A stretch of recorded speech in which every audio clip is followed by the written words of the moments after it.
nothing worthwhile is ever achieved without deep thinking and hard work. You have an opportunity to do something, to learn something, go ahead and do it. If you give me this opportunity to work, I will go back to school. Learn everything on your own. You're not my daughter, you have to start pretty much doing on your own. It gave me a lot more confidence that yes, you can be different, you can have different ways of looking at things, and yet you can do what you want to do. The ability to be able to learn and unlearn and learn and unlearn constantly. I think motivation is something that needs to come intrinsic. The day I feel that, damn, I have to get up and go to work, I will rethink on whether I should do something else. Hi everyone, I am Disha Dioxide and you are watching CEO Secrets, what made them successful and how we can make it.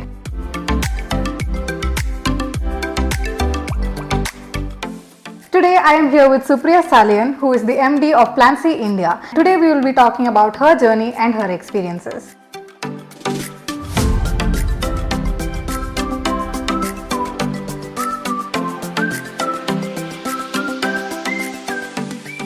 Were you a backbencher, ma'am, or were you an average student? And how can an average student become a CEO?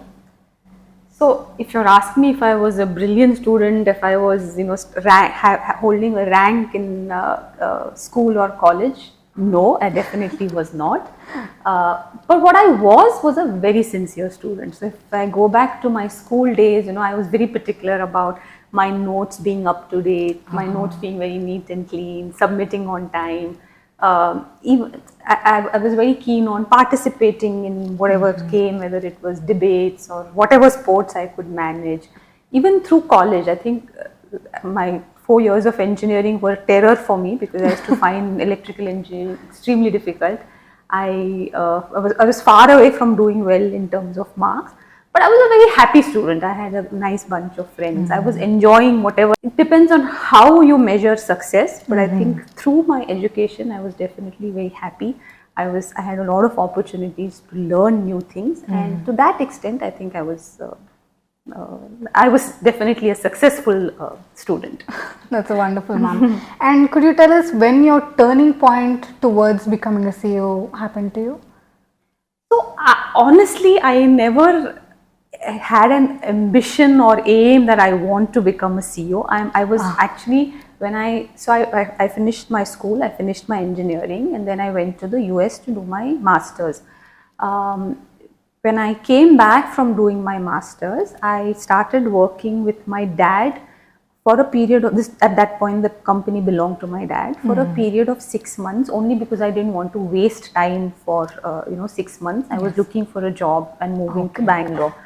So it was not my aim at any point that I want to become a CEO, I want to become a CEO. I think at every time what I have been doing is, whatever I do very sincerely. So even when I joined my dad, I was doing very small roles of, I actually came because he wanted to set up some kind of networking in the company.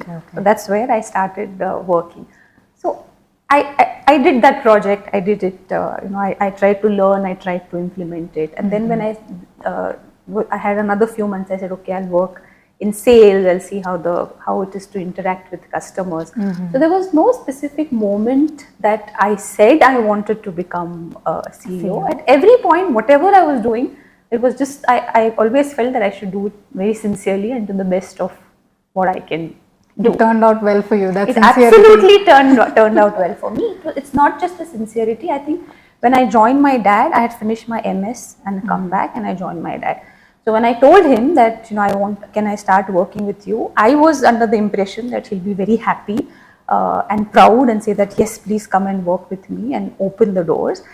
He absolutely did open the doors and said, come and join me. But he said, I will not differentiate between any graduate trainee who comes to work with us and you. So come as a trainee and, learn everything on your own. You're not my daughter, you have to start pretty much doing on your own. So that I think was something that really helped me going forward to become a CEO, because when you do things on your own, when you learn and work in different departments, you have the confidence of knowing what happens in your, in the organization, which then definitely helps you. So yes, I think sincerity is something that has definitely helped me. Wonderful, ma'am. And what is the best advice someone gave you? in my school years or through my growing up, if we are talking largely now of my school and college years, I think it was both my parents who constantly encouraged me to participate and take hold of every opportunity that comes your way. Yes. And now you asked me sometime back, were you a successful student or were you? And to not measure your success by marks. If I had been bogged down by the fact that maybe I didn't do well in an exam or my marks were bad, I think it would have pulled me down to a large extent. So I think the most important advice that they both constantly gave me and my sister, I have a younger sister, is don't worry the marks, but you have an opportunity to do something, to learn something. Go ahead and do it. It doesn't matter if you can't sing very well, take part in the music competition. The confidence that it gives you to stand in front of a crowd helps you somewhere else. When we were growing up in 10th standard, I remember there was we used to give some NTSE exam, some National Talent Search exam. It's not that they expected me that I was so brilliant that I will get the exam, but training for that exam helps you to develop a certain mentality, how to answer questions in time. So every opportunity that you get, if you are able to utilize in your way, I think that was that and participate, not worrying about the result. I think that's one of the best advices my parents have given us right from the beginning. Would you tell the same thing to your younger self, or would you say something different? I would tell my younger self to enjoy a little bit more and not take everything so seriously. If I had the chance to go back and do it, because you tend to take things too seriously when you're absolute, and you're in a hurry to search for things. Everything doesn't have to happen quickly. Everything doesn't have to happen right the first time you do it. In fact, I have a 16-year-old daughter, and with her I always feel that the first time you should not succeed. You should not. She runs, so I keep telling her that it's okay. First time you should never come first. You need to learn from your failures. You learn from your setbacks. But that patience you don't have when you're growing up. So I think I would have gone back and the other thing I would have told my younger self or did differently was I would have loved to have developed a hobby. I think I never gave importance to anything. I mean, I could have learned something that today when I want to kind of de-stress or relax or take my mind off, it doesn't mean that I can't do it today, but I wish something particular. Yeah, I wish I had pursued something that would have stayed with me right from when I'm growing up. So. Okay. And what is the mistakes that you see students making today that will affect their careers in the future? As a CEO, what do you think they should take up and change about themselves? I mean, my exposure to students is very limited now. Let's see, there's two things. One is I have a daughter, so I see her and I see her friends whom I interact with, and I see people who come to work with us who have maybe just finished their education. So I would say that, and at least this is what I keep telling her, to not close your mind from anything. I don't like physics or I don't like chemistry. You may not like it, but don't shut your mind off from everything. The other mistake that I tell, again, it's not a mistake, it's just my thought on this, is to not take social media so seriously, because I've seen kids being affected very severely by pressure from social media. At the same time, it can give you a lot of opportunities to learn, because the access to information that this generation has. See, in the past, one of the big issues that only the higher ranked colleges would have access to the best professors or would have a different curriculum. Now it's definitely they have their place and they have their advantages, but information for somebody who wants to learn is available in so many different ways. And like I said, beyond everything, just enjoy what you're doing. Don't do something looking at, I'm studying something for the sake of doing marks.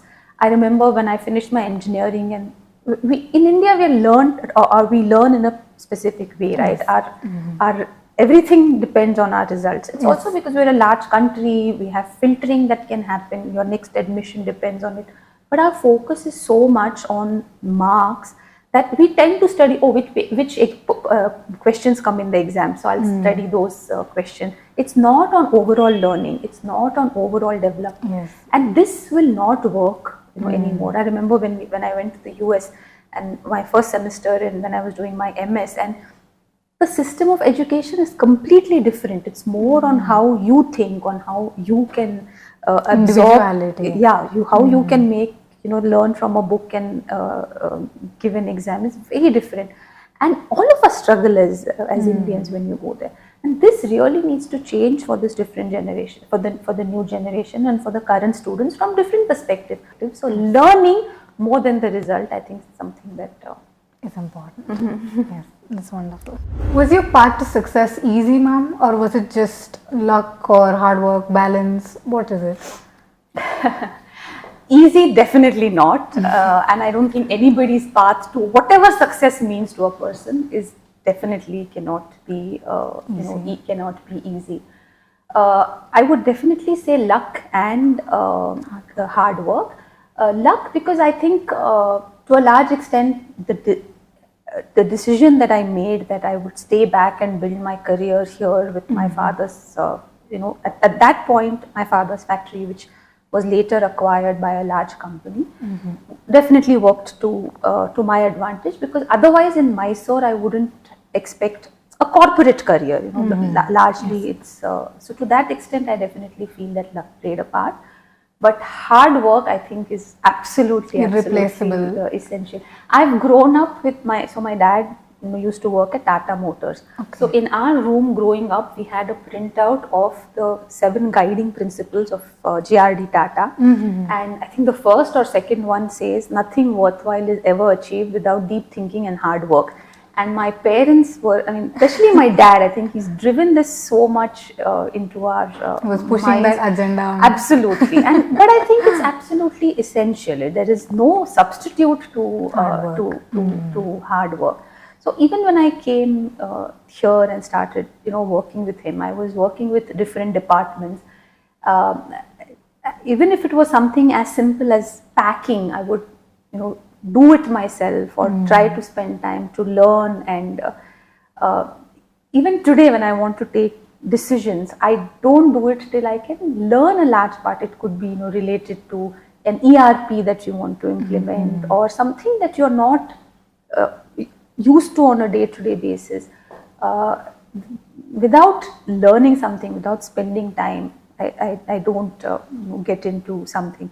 So through the course of my career, so I worked in sales for some time, I worked in production for some time, and then this acquisition happened. So we were acquired by a large company called PLANSEE, which is an Austrian company.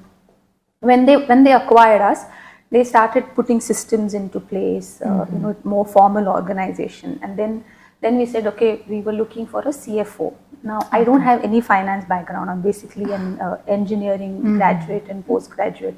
But I said, okay, if you give me this opportunity to work, I will go back to school. So I went back to school, did a couple of short-term courses on finance. And came back and did that role for a couple of years. So it's not, being a CEO was a journey. It didn't happen, it doesn't happen, and for anybody, it doesn't happen at the click of a button. So through that journey, I think hard work is something that's absolutely, and in the end, it's a choice that you make. And when you make that choice, I think you should be ready for whatever effort it takes to. Did you ever feel like giving up, ma'am? And if you did, what kept you going? So, like you learn to talk, to walk, to eat, to drink, and there's no substitute to it. Growing up, I think one thing that my mom put a lot of emphasis on, we are 2 sisters, so put a lot of emphasis on is that you need to be independent, and you need to be financially independent, and you need to have a career. So it was not even an option whether I want to work, whether I want to continue to do this. So I never looked at it as an option that I want to stop or I want to want to give up. It's just something that I'm supposed to do. Like you're supposed to go to school, like you're supposed to work. For me, it was yes, you're supposed to work. Yes, you're supposed to. It's a different thing that I really enjoy what I do a lot. What keeps me going really is the fact that I absolutely enjoy what I do. I keep telling people that I work with, the day I feel that damn, I have to get up and go to work, I will rethink on whether I should do something else. But till then, you have days where you feel are absolutely difficult, especially as a woman. If you have a small child and you have to leave the child back, or if the child is not well, or you're not well, or so many things, you have difficult days. But if you know that there is, you don't want to, there's no way of stopping, your only option is to circumvent the problem that you have today, to go around it, to go above it, to the next step. That's the only thing that can keep you going and keep you going happily. So. Okay. What was your biggest obstacle and how did you overcome it? So my dad and I worked together till 2009. I joined in 2004. He retired in 2019.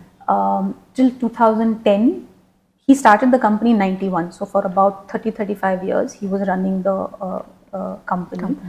There were a lot of changes since we were acquired by PLANSEE and how we graduated and moved from there. But in 2019, I think when I had the opportunity that he was retiring and I was taking over, I think that was one of the biggest changes that I had personally.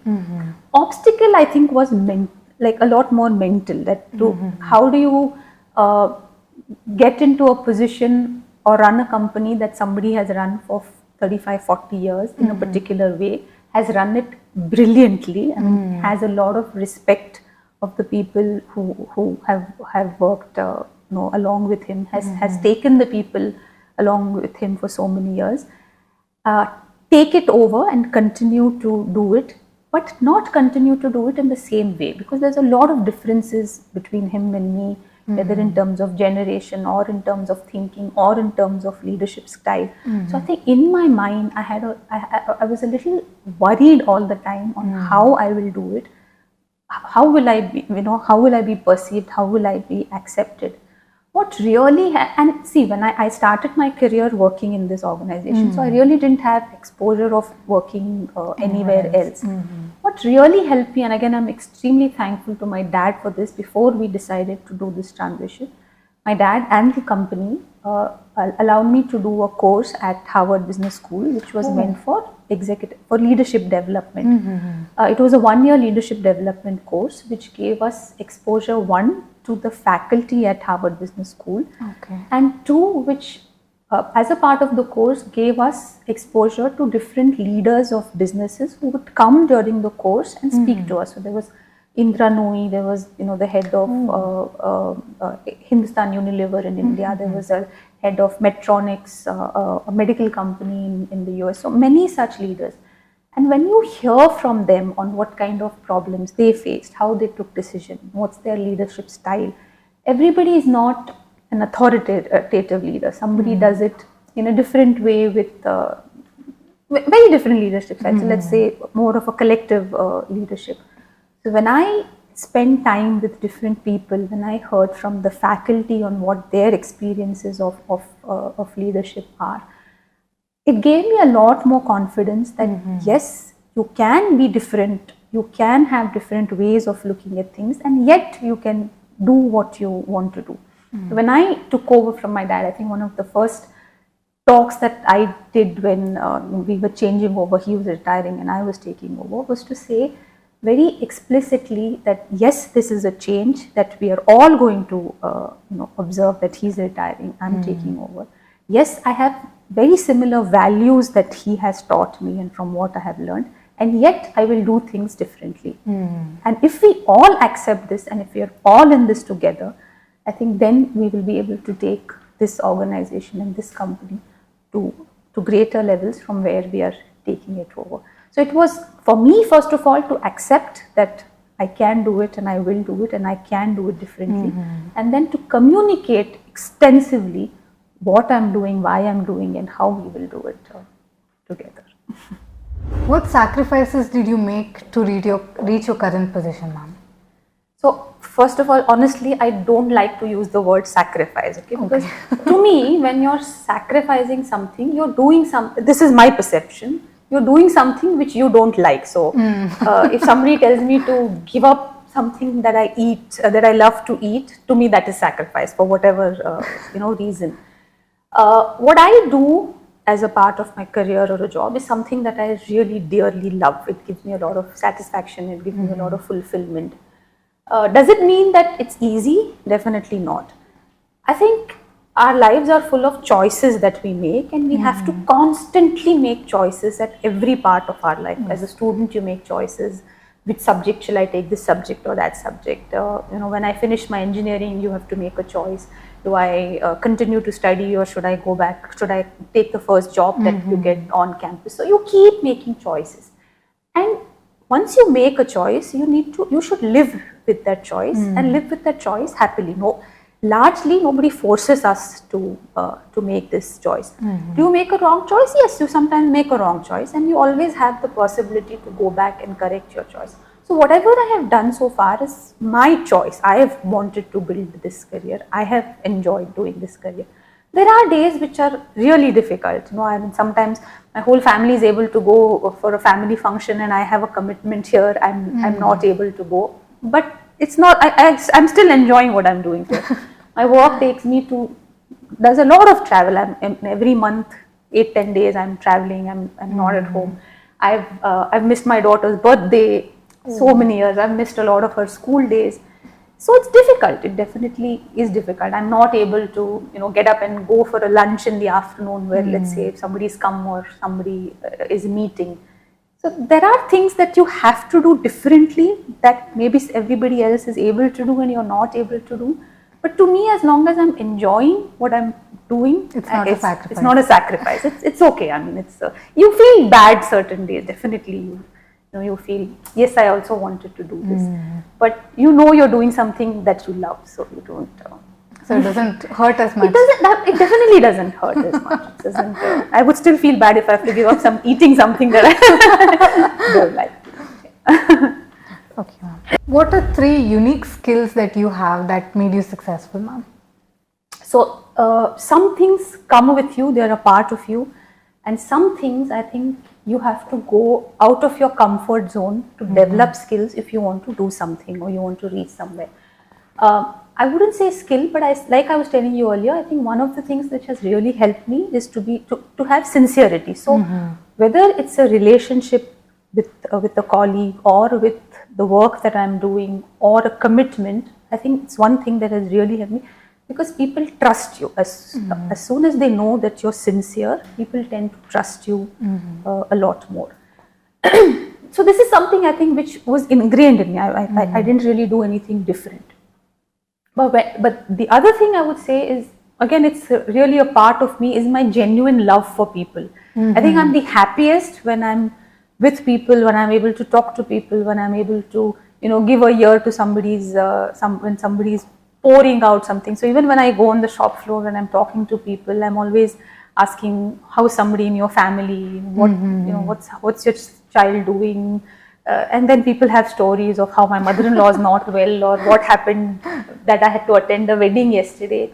But this connect that I can form with people, I think is again, it's a skill that largely maybe I'm born with or I've seen. Something that I didn't have and I had to really develop is, I think, communication.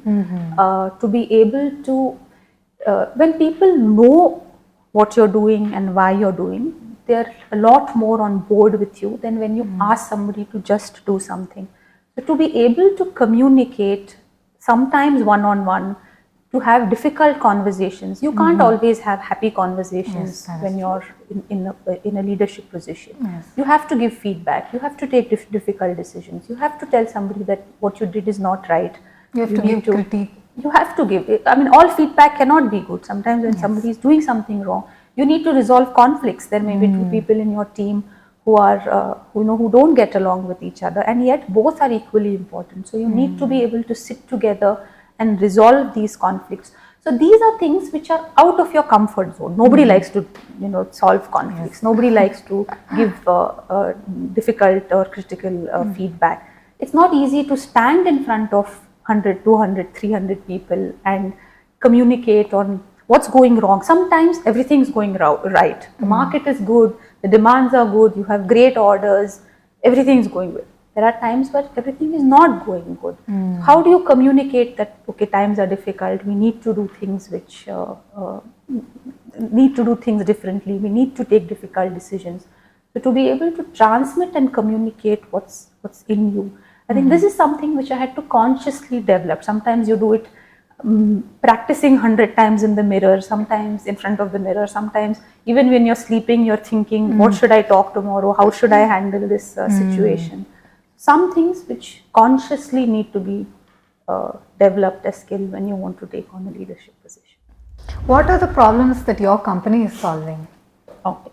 So let's look at it in two perspectives. Okay, one is what are the problems, what are we doing in terms of the products, and what are we doing as a organization, as a company, let's say to employees, what are we able to do.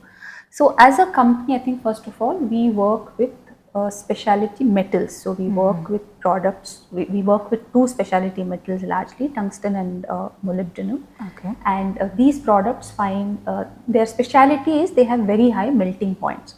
So you are able to use them in very high temperatures where it should not react to other materials. They have very high anti-corrosion properties. So what we do has applications in different industries and different segments. So that's what we do as a company. What do we do in terms of people? I think to look at what do we generate a lot of employment. So we have about 550 people working here whose families are dependent on the organization. We have been able to generate employment for a lot of women. We have about 20% of women who work with us. Beyond anything and everything, so I think as a company, what we're able to do is within the walls of this organization, we are able to generate a community of people who are able to trust each other largely, who are able to take care of each other, who are able to be there for each other in times of each other's celebration or in terms of each other's need or difficult times. I think this is something that I feel really very happy about. So. That is absolutely wonderful, ma'am. What are the real life products where your products or services are being used now? Okay. So you can think different industries and applications where our products are used. So the first typical application that comes to anybody's mind when you think of tungsten is a tungsten wire that used to be used in lamps. So I don't know if you have ever seen a light bulb, but that was one of the first applications of tungsten wires. It used to glow the lamp. So it was in the house lamps, it was in the car lamps that you would use, find a tungsten wire. It's used, let's look at some exotic, simple applications. It's used in electronics industry, semiconductor wafer manufacturing. We hear a lot about semiconductor wafer manufacturing. So the entire process of semiconductor wafer, where you produce the semiconductor wafers, uses a lot of tungsten and molybdenum parts. Something more tangible is like your phone. So when a phone vibrates, or when you're producing the touch screen of a phone, you need tungsten and molybdenum products. Healthcare, when somebody is not well and goes for a X-ray scan, X-ray or for a CT scan, there are a lot of tungsten products. The newer application is when there's a trend in medical industry to have robots which perform surgery. So it's not in place. A doctor is performing a surgery through a robot. Why is it used? Because it's a lot more. You don't really have to. The incision is very small, so the damage is is much lower. The blood flow is much lower. So they use tungsten wires, which are actually driving these robots, which are used send inside your body to as instruments. We work a lot with in the Indian Space Organization to develop products that go on the satellite. So we work with ISRO, where we have developed some products that go on the satellite antenna. We work with the Indian Defence Organization to develop some products for them, which are used in the defense sector. Anywhere where you want to heat something to 1500, 1600 degrees, you want to create a furnace where you want to heat something to high temperature. This is where these products are used. So, your plastic bottles or caps, which are produced by a plastic injection molding process, use a tungsten, a molybdenum part through which the molten plastic has to flow. So, simple applications that can be easily understood by so many sectors. else. In a span of few minutes, I just learned so much. According to you, ma'am, what is the future trend of your industry? So, see, these metals are very exotic and they have special properties. So, to a large extent, we do see that the need for these materials will continue. We see newer applications which come, let's say, like I was telling you about the medical industry, or because of the stress on renewable energy. There are some of our products which are used in manufacturing of renewable energy, like say solar panels. So there we see a need growing. But having said that, I think the trends in general which we see affecting, or are just the general trends which are affecting everybody else. So we are having to think a lot about, so our industry is very energy intensive. So we are having to think on how we can become more conscious, definitely more sustainable in terms of the energy use that we do. How can we use cleaner sources of energy? Today on our site also more than 60% of energy that we use is from solar sources. Wow, so how can we increase this? How can we do recycling of the metals that we use? In the end, they are metals, so they are mined. How can we find ways of recycling metals? How do we, the work trend, how do we get the younger generation to be interested to work in something like manufacturing? How do we give them opportunities to learn and grow? So I think these are some of the trends which are not directly related to the product, but which are also affecting us as anybody else. Can you share a few exciting developments or initiatives that your company is currently working on? Yeah, so I think one of the topics that every industry, especially in India, I think needs to think on, and what we are also thinking on, is how to engage the new generation, the students, because this is a very different generation. What keeps them motivated, what gets them working, what is very different from what the younger from one generation away would be looking at. So the newer generation, for them, fulfillment comes not just from a salary or the paycheck. It comes a lot from what am I contributing, what at the end of the day, what difference do I make to where I work? So to generate this transformation, I think is something that together we are working on, and it comes from different things. It comes from giving them opportunities to learn new things. So we put them on trainings, we let them work in different departments. We are a global organization, so we try to create opportunities where we send them to different to our site in France, or to our site in Austria, to our site in Japan, so that there's some exchange and they can learn.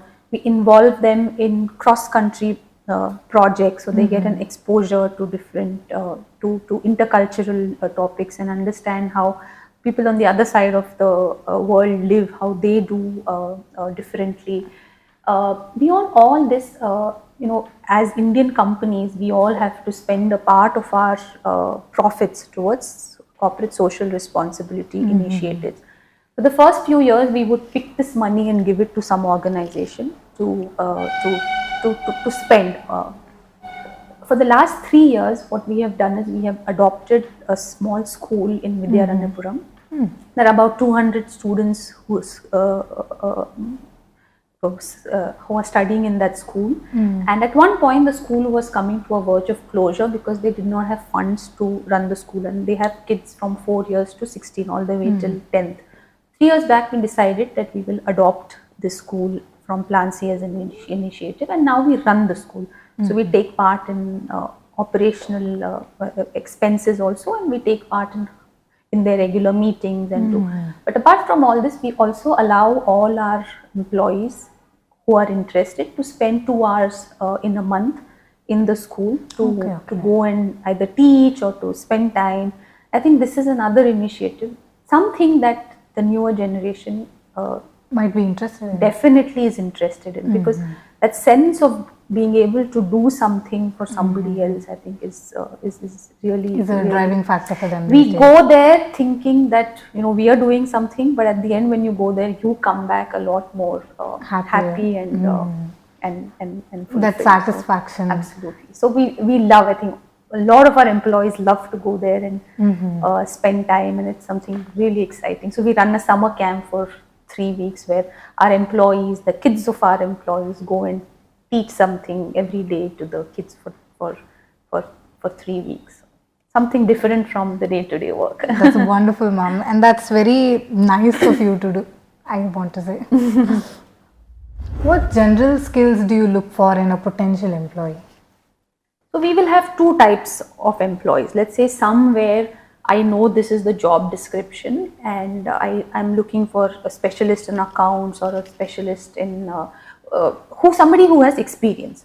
So here what I would be looking for are very technical skills, or whatever accounting related skills, or if it's sales job, I know what the experience that we would be looking for. But we also recruit freshers.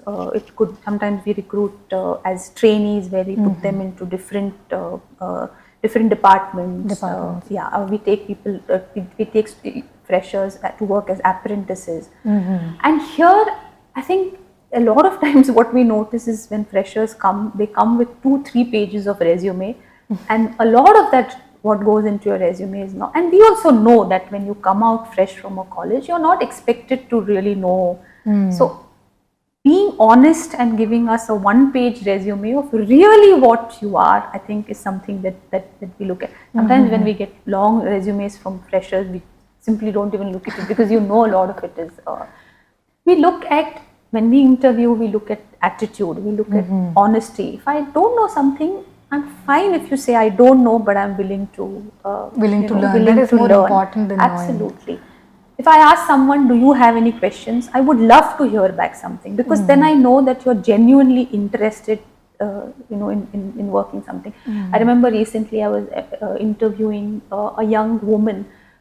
She did 1 or 2 years work experience, and when I asked her the same question, she said, what are your policies when you employ women? How safe is it? You at least know that I want to build a career. I want to know what you do as an organization to take care of these things.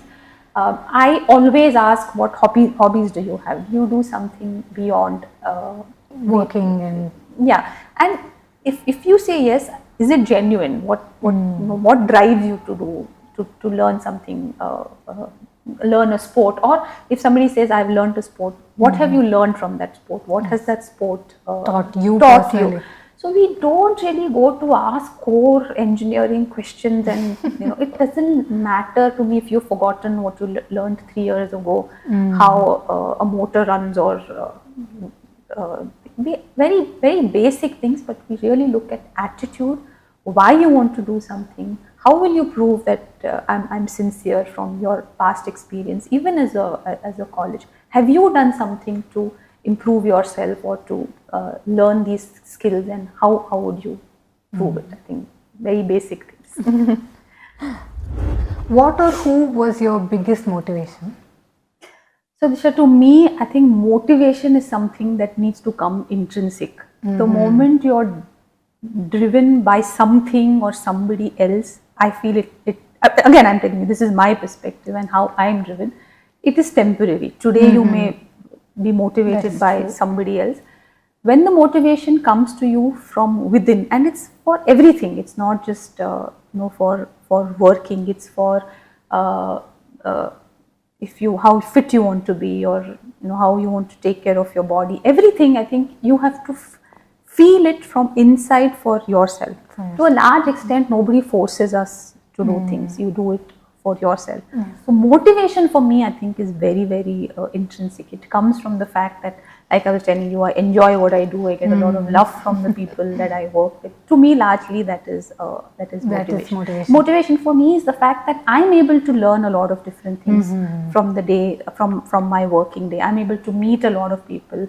I'm able to travel. I'm able to see different cultures. I'm able to interact with different people. With every person you meet and have an interaction, you always learn something new. So that to me is my motivation to work.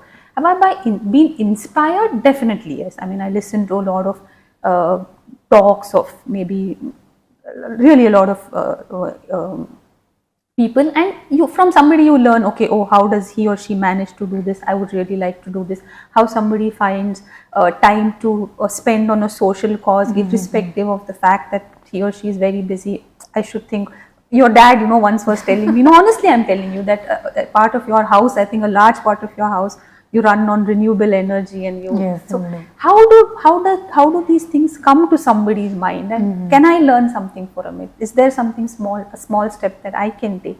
These are inspirations that you get from a lot of different people, but motivation to me really is very intrinsic, and it comes from you are your own motivation within.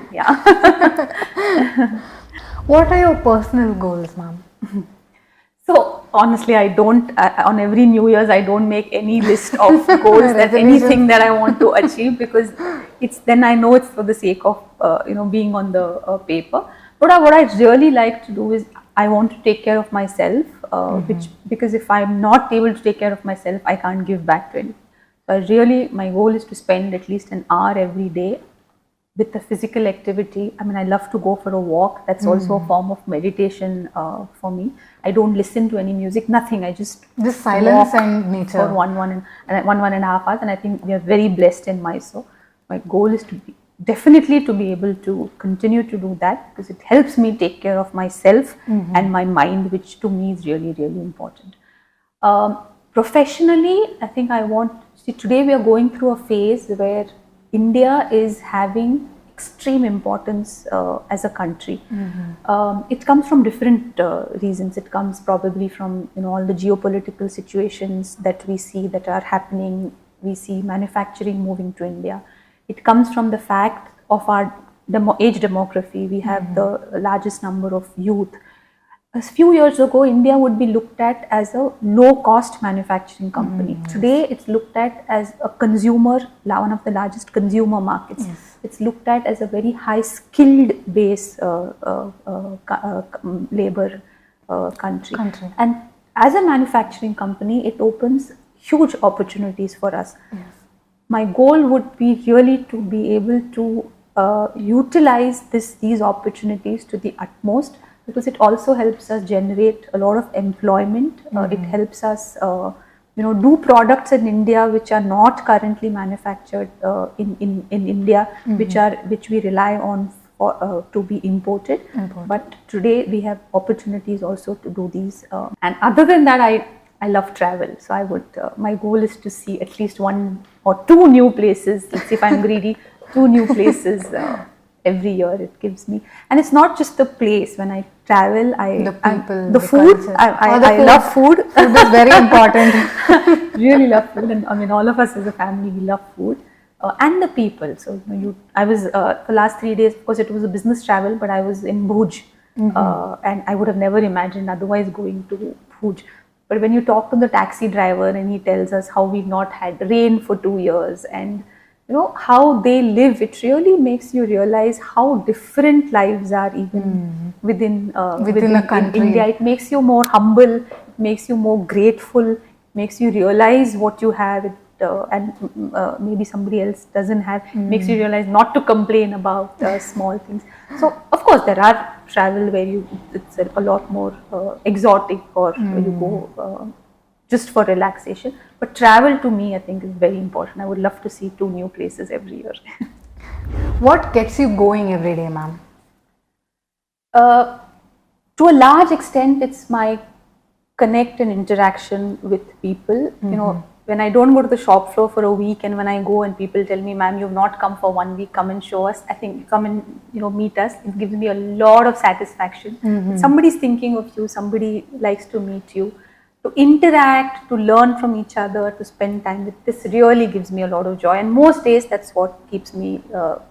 Getting up and I get to learn a lot every day at work, so I'm never bored. So I think that's largely which keeps me going.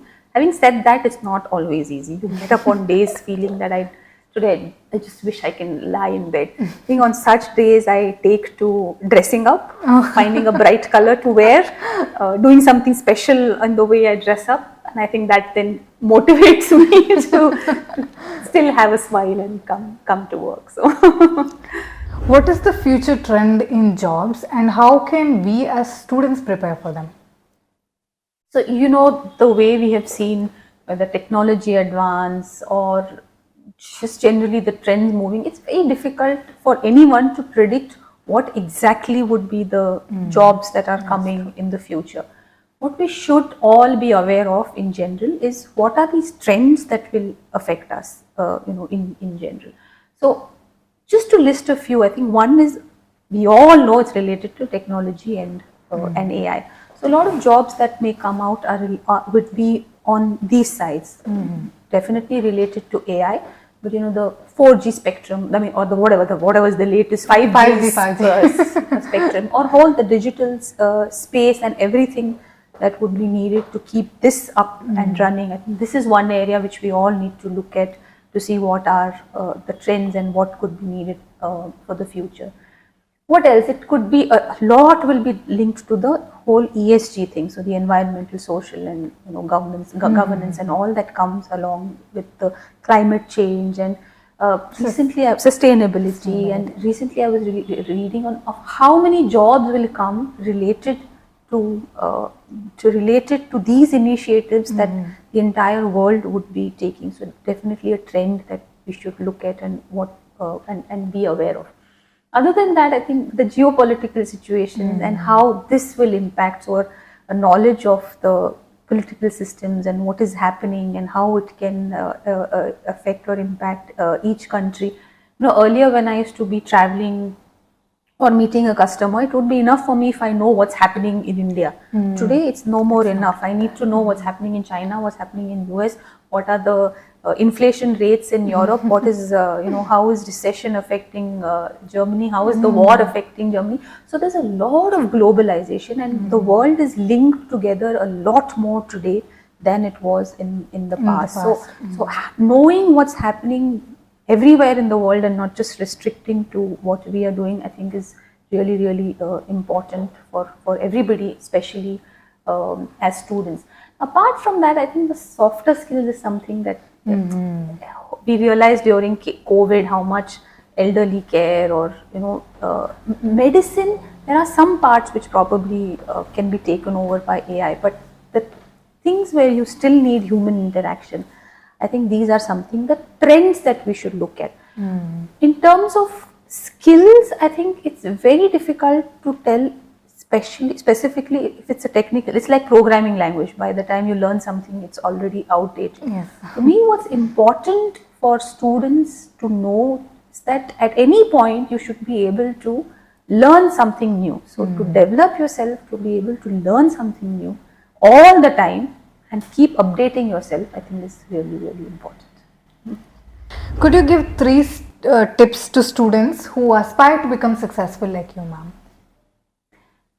Again, I'll come back. Success means very different things to very different people. So if you really say successful to like me, or to what success means to me, I think one would be, like I was just telling you, the ability to be able to learn and unlearn and learn and unlearn constantly. Even today, I am exposed to new technologies, new markets, which are very new to what I have learned in the past, and I have to be able to look up articles, read, comprehend, understand that and make my own opinions and judgments. And this is not something that we learn in our education system. We largely rely on textbook. So to be able to learn, understand and make and form your opinions, I think is very important for anybody who's entering the workforce or starting up with their careers. Second, I would say is leadership skills. We are not taught leadership skills anywhere through our course. That is true. What does leadership skill means is very, very different, but really very simple things to be able to take your own decisions.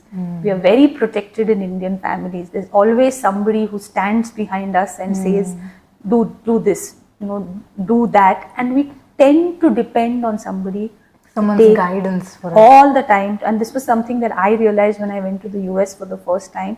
When you're on your own and you have to make your own decisions, stand by those decisions, correct your decisions, learn to live with, okay, I have to manage, I have to write an exam also tomorrow, I have to cook something and fend myself also. I think these are things that time management, nobody teaches us very specifically. Time management, how do you prioritize things? I have 10 things to do, which one should get my attention, which one should not get my attention. Very consciously learning these things, and today I think there are opportunities to learn these softer skills with the way digital education is available. And the third, since you said it specifically, my success, I think to develop your emotional quotient and empathy is very, very important, especially for all of you as a generation that is coming in, because you are so digitally connected. A lot of times I feel the emotional connect between people, and I tell this to my daughter all the time. I think you can talk on sending messages. When I say you, I don't mean you. I'm No, talking now a generation in general. You can converse through messages, but when you're working together, there are problems. We see this a lot of times with the younger generation that comes in, to work. COVID didn't help for sure when everybody was disconnected. And this will come through connection, by exposing yourself a lot more to different people, to different spaces. That's why I also encourage our younger generation to go spend time in the school. When you see different people, how they live, what are the problems that affect different people, I think your emotional quotient starts getting triggered and working a lot more. And I think that's very, very important for anybody entering the workforce. How important do you think networking is in our careers, and how can students develop their own networks? So one, I think it's very, very important in a professional, when you are going through a professional journey, I think professional networking is absolutely essential.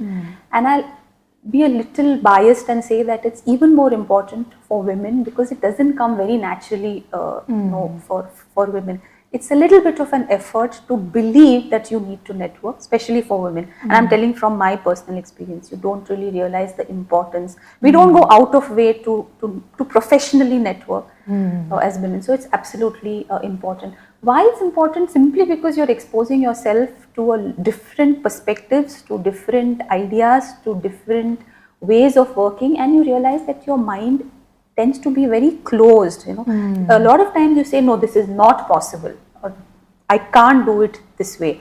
Only when you learn and meet people, you realize that how different companies are working. What are they looking at? What skills are they hiring? Can I do something like that to build my skills?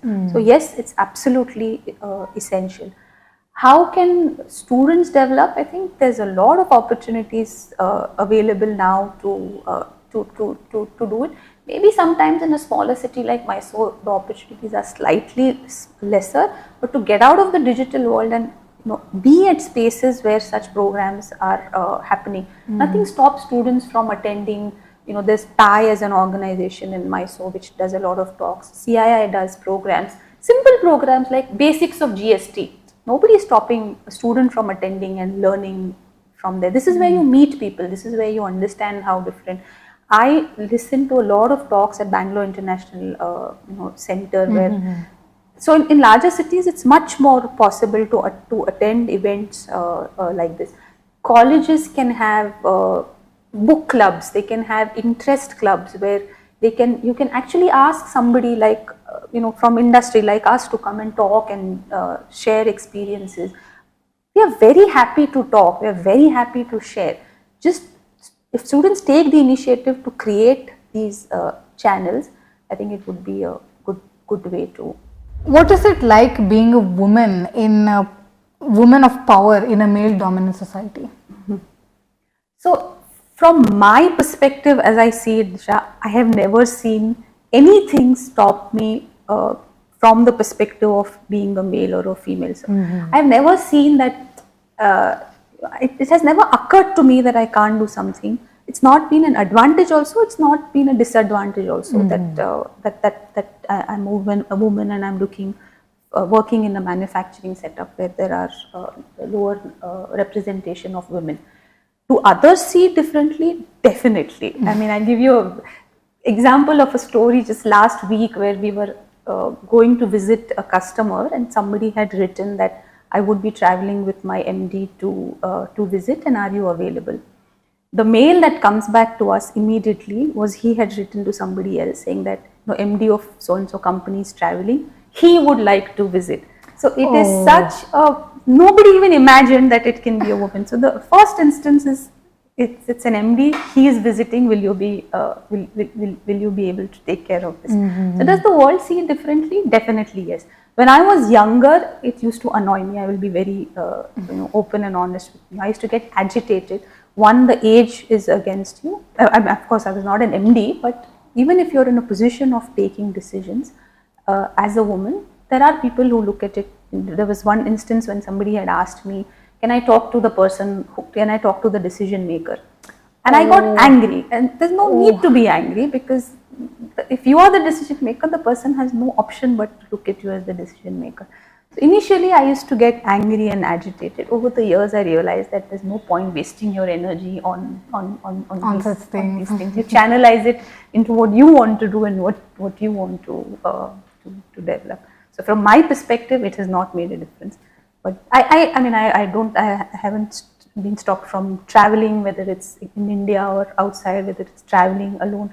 Nothing has really pulled me back because it's because of gender. Because of gender, for sure. Yeah. How do you balance work life and personal life? This is a question that is specific to women because children, family. So how do you do it, ma'am? So to me, there is no balance. You have to, at every point, you have to take a decision. Today, one thing is important. Tomorrow, another thing is important.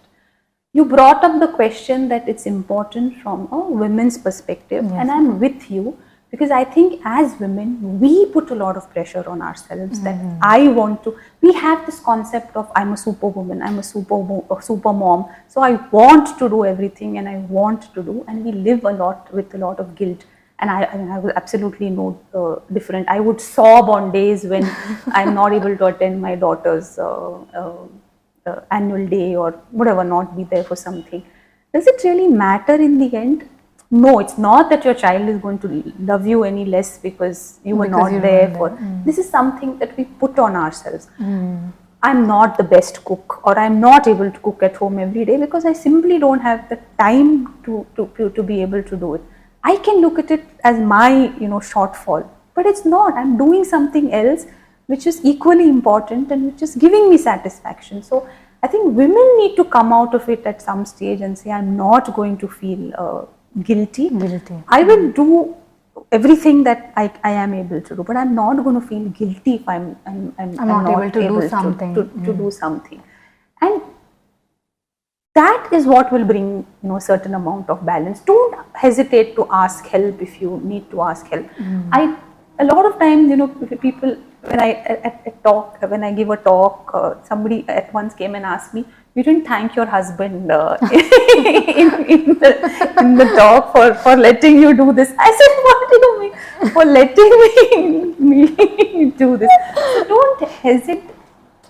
We are doing it together. This is what we have decided to do. So don't feel guilty if somebody is helping you to do it. Not saying don't do your bit. It's a joint venture that you're doing. But women put a lot of pressure on themselves, and I think this needs to slowly change. Yes, ma'am. All right, ma'am. Now we will move to the rapid fire questions. These are short questions which you give short and sweet answers, ma'am. I shall try, definitely. Yes, ma'am. Wonderful. What is your favorite food, ma'am? I just told you I'm a foodie, so I love food. But my comfort food is Maharashtrian food because I'm a born Maharashtrian and I've grown up eating Maharashtrian food. So if I really am feeling low or in a bad mood, I go to my mom and ask her to cook a nice meal for me, and I think that's still my favorite food. And if you could trade places with anyone for a day, who would it be? I would say Sachin Tendulkar, or I would say a sports person who's humble, because after having achieved so much, to still have your feet on the ground and say I'm learning or doing something, I think that's something that I would love to see how that life is. Yeah. Okay. And if you could be a superhero, who would you be? I'm not a Marvel or this fan, but from whatever little I've seen, I'm very against violence, so I would say Batman, because I think he still does a lot of good from his position. So. If you could have dinner with a celebrity, who would it be? Again, Sachin Tendulkar? I would love to say, or I would say Simon Sinek. I don't know if you've heard him. He's he gives business talks, and I would love to understand a little more on how he thinks, because his talks really inspire and motivate me to think in a different way. So, what one book would you recommend? Considering the books in the background, I'm still very partial to *Sapiens*. So I would still say that everybody should read *Sapiens* once. It answers a lot of questions. So.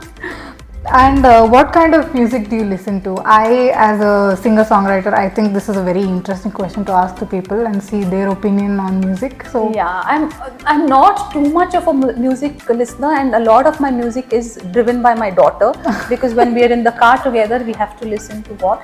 But it really depends on the mood. Sometimes you want music that uplifts you when you're feeling low. Sometimes when you're agitated, you want music that calms you down. So depending on my mood, I listen to different music. Wonderful. And what is your favorite movie? I would say Jo Jeeta Wahi Sikandar. It's one of my childhood memory movies that I would have seen many, many times. And this is quite interesting. If you won a lottery of 1 crore and you had to spend it in one day, how would you spend it?